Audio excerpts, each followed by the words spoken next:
Audiobook. Teoría de la situación revolucionaria. De Shafik Handal.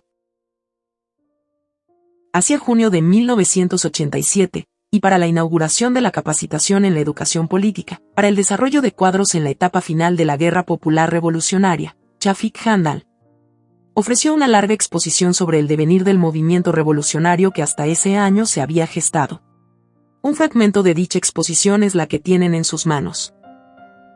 Breve historia del surgimiento del capitalismo en El Salvador y del inicio de la lucha revolucionaria.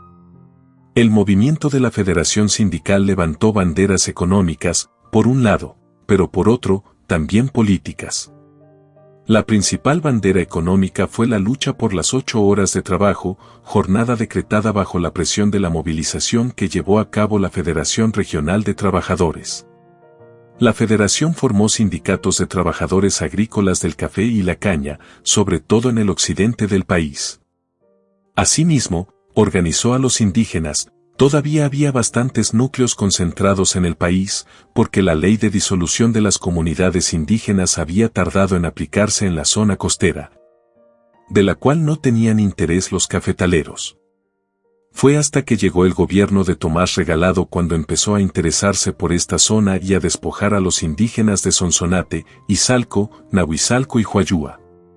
Ese despojo ocurrió a lo largo de los años 1920, surgieron los grandes latifundios de los señores Regalado, San Isidro, San Francisco. Las masas indígenas estaban bastante concentradas en aquel momento, acababan de ser despojadas y la reivindicación de la tierra era al mismo tiempo una bandera de lucha. La Federación Regional también dio un gran impulso al desarrollo del movimiento que desembocó en la configuración de la situación revolucionaria. Dicho sea de paso, Farabundo Martí llegó al país como funcionario del Socorro Rojo Internacional. Él había estado en México.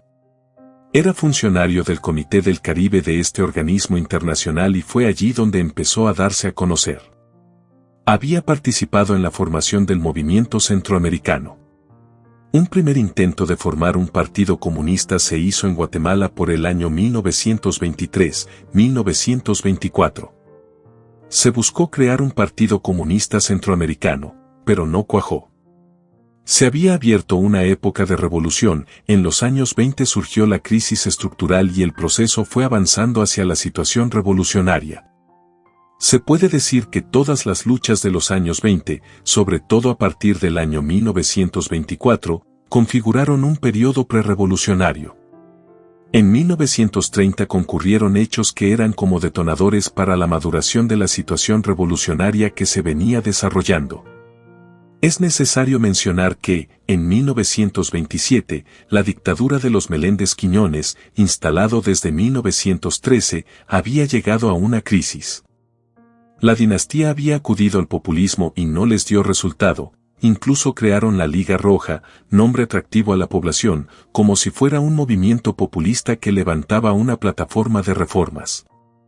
Pero en realidad era una organización de choque, creada para enfrentarse a las movilizaciones populares, disolver las manifestaciones y así asegurar su continuidad en el gobierno.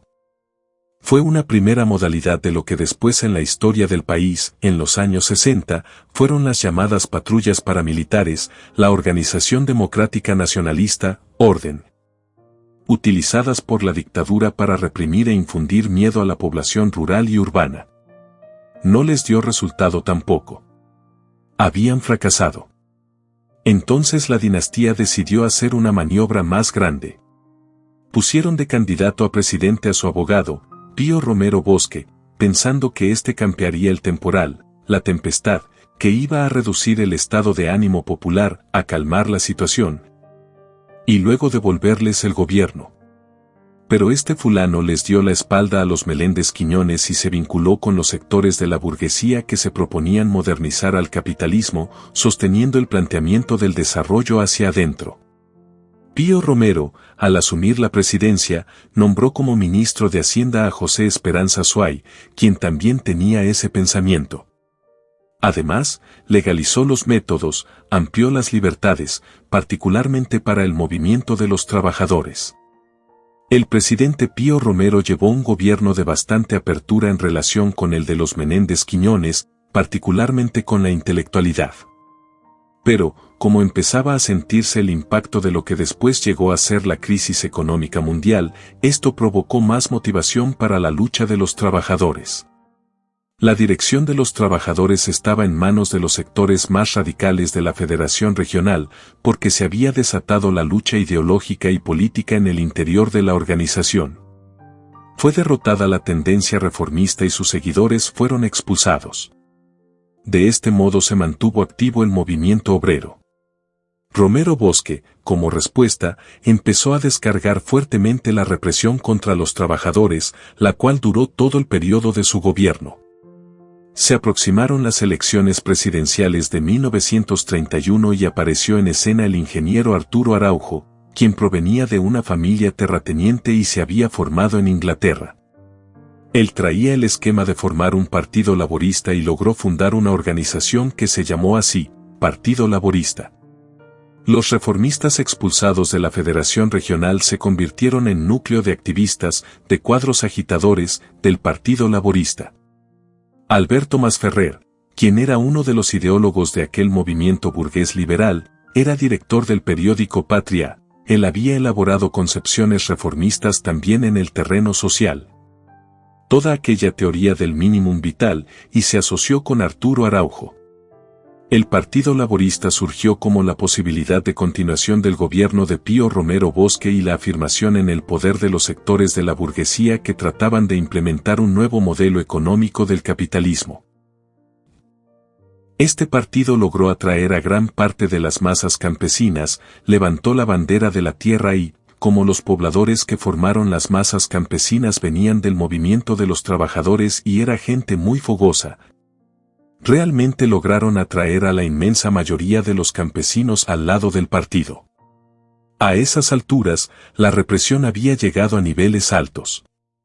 Empezaban a haber matanzas en algunos enfrentamientos, sobre todo en el área rural, grandes redadas en la ciudad. En ambos lugares se sembró una gran esperanza con el Partido Laborista. Arturo Araujo se fue a las elecciones y ganó abrumadoramente. Los capitalistas terratenientes cafetaleros no pudieron impedirlo.